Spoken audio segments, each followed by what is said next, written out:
I bought a baby monitor for an empty house. No kids. No nursery in use. Then a child whispered my name, and called me Daddy. It knew my secrets. It remembered things I tried to forget. And when I realized why, I ran, because some voices don't want to be heard. They want you to come back. You promised. I should tell you first how the story ends, because that is how it began for me. It begins with a voice that does not belong in my house. A child's voice. Small. Careful. Practiced, like it has learned when to breathe between words. It comes through the baby monitor I bought out of habit, not need, because some rooms are easier to listen to than to enter. The voice says my name the way only children do, stretching the sound, testing it, making sure it still works. And that is when I remember, with a cold clarity that feels like waking up underwater, that I have no children. I am telling you this now because I survived it. Because I lived it. Because if I do not speak it aloud, it may decide to speak first. Before the voice, there was the house. I moved in after my divorce, a clean break with a past that had grown too loud.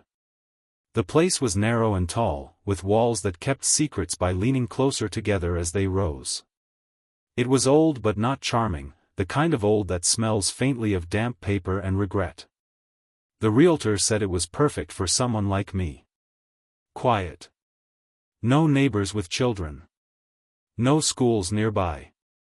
No noise. I noticed the nursery on the first walk-through. That should have been my warning. It was the smallest room in the house, tucked between the master bedroom and a bathroom that never quite warmed up. The walls were painted a pale blue, faded unevenly, as if something had once blocked the light in the shape of a crib. There were tiny teeth marks in the windowsill. I asked the realtor about it, and she said the previous owners had left in a hurry. She smiled when she said it, like a joke I was expected to understand. I bought the house anyway. The first week passed without incident. I slept poorly, but I told myself that was normal. New places always argue with your dreams before they accept you. I unpacked slowly, leaving boxes unopened because I liked the way they made the space feel temporary. I told myself I was not hiding. I told myself I was healing. The baby monitor arrived on a Thursday. I ordered it without thinking, my finger clicking through the purchase as if guided by muscle memory instead of logic. When it showed up on my doorstep, I stared at the box for a long time before bringing it inside. I remember laughing, actually laughing, at how absurd it was. A single man, no children, setting up a baby monitor. I told myself it was for security. Old houses make noises. It would be useful, I said. Sensible. I placed the camera in the nursery. The room felt colder than the rest of the house, the air heavier, as if sound traveled differently there. The monitor came to life easily, the screen flickering before settling into a grainy black and white image of an empty room. No crib. No toys. Just the faint outline of walls and a corner where the shadows bent strangely inward. That night, I slept with the monitor on my nightstand. At first, there was only static. A soft hiss, like breathing through cloth. It was almost comforting. I drifted in and out of sleep, my mind snagging on half-dreams where I was late for something important and could not remember what it was. Then the static changed. It gathered itself. Focused. Daddy? The word slipped into the room like a hand under the door. I sat up so fast the monitor clattered against the wood of the nightstand. My heart hammered, loud enough that I was sure the microphone would pick it up.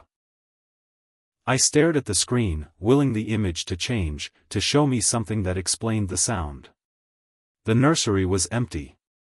I'm scared, the voice said. It was close to the microphone, too close, as if the child knew exactly where to stand.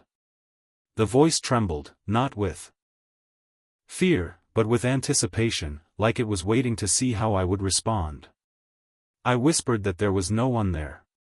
That the monitor was malfunctioning. That old electronics sometimes picked up interference.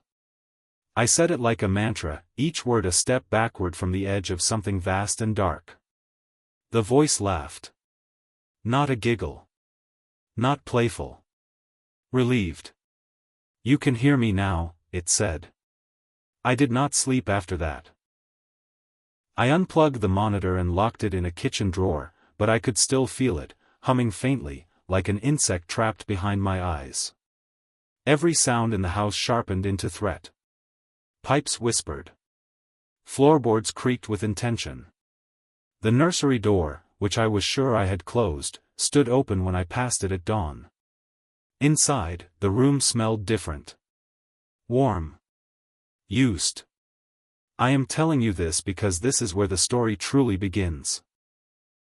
Not with the voice, but with my decision to listen again. Because some horrors do not force their way into your life. Some wait patiently for you to invite them back, and when I did, when I finally turned the monitor on again, the child was already there, waiting, ready to tell me who it thought I was. And who it remembered me being. By the time I turned the monitor back on, the house had learned my routines. That is the only way I can explain it. It knew when I showered, because the pipes would knock in the walls like impatient fingers. It knew when I cooked, because the smoke alarm would chirp once, just once, like a reminder. It knew when I avoided the nursery, because the air in the hallway outside it grew heavier, thicker, as if I were walking through something that did not want to let me pass. I waited 3 nights before I listened again. I told myself I needed proof. I told myself I was being rational. But the truth is simpler and more shameful. I missed the voice. The silence afterward felt wrong, like a sentence cut short. Like someone hanging up before saying goodbye. When I finally plugged the monitor back in, I did it in the living room, every light on, television blaring nonsense loud enough to drown out my thoughts. The screen flickered.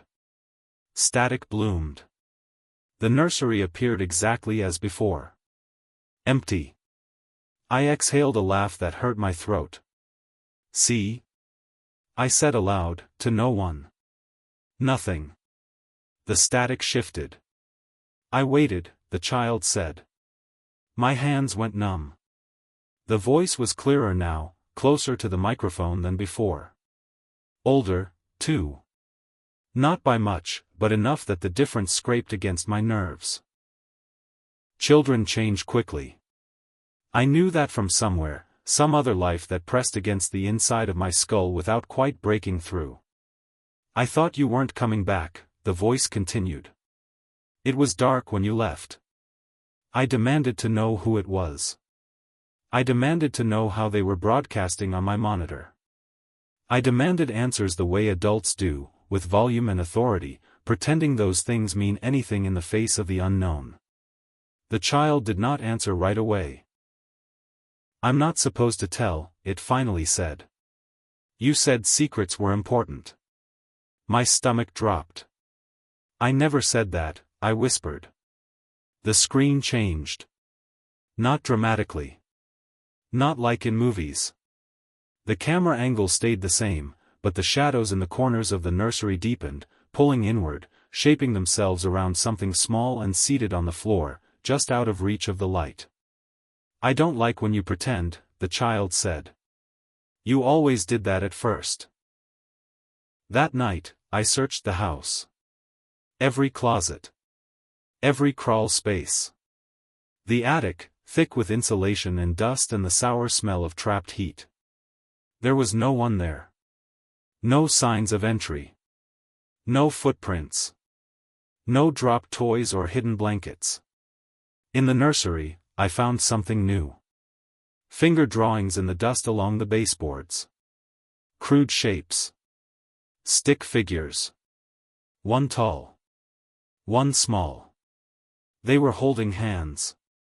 The tall one had no face. I started researching the house. Old listings. Archived records. Anything I could find. I learned.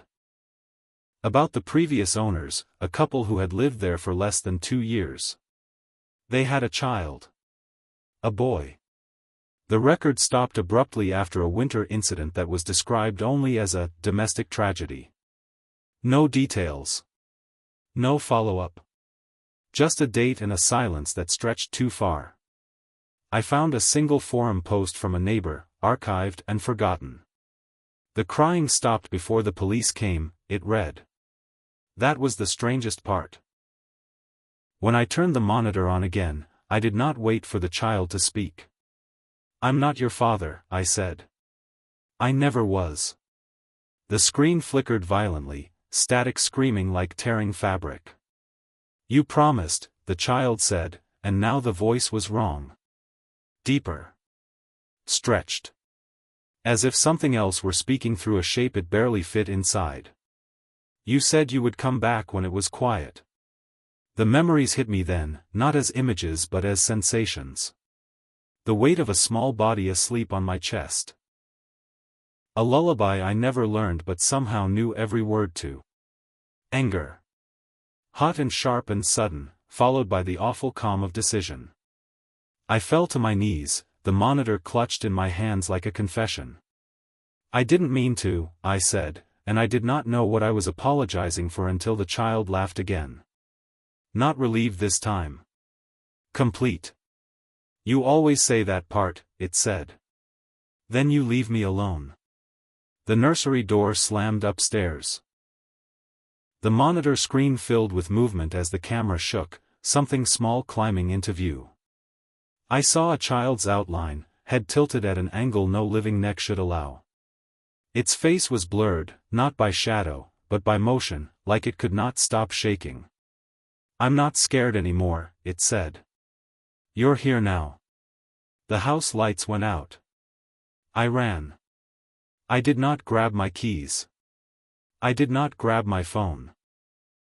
I ran barefoot into the night, the cold biting into my skin, the sound of a child's footsteps echoing behind me, always just a little too close. I did not stop until dawn. I never went back. The house was condemned weeks later. After a fire of unknown origin gutted the upper floors. The report said the nursery was the most damaged room. They found no remains. Sometimes, when I sleep, I hear static. Sometimes, through the soft hiss of nothing, a voice says my name the way it used to. Careful. Practiced. Waiting for me to answer. And now that you've heard this, now that I've told you, I think it knows where to listen next.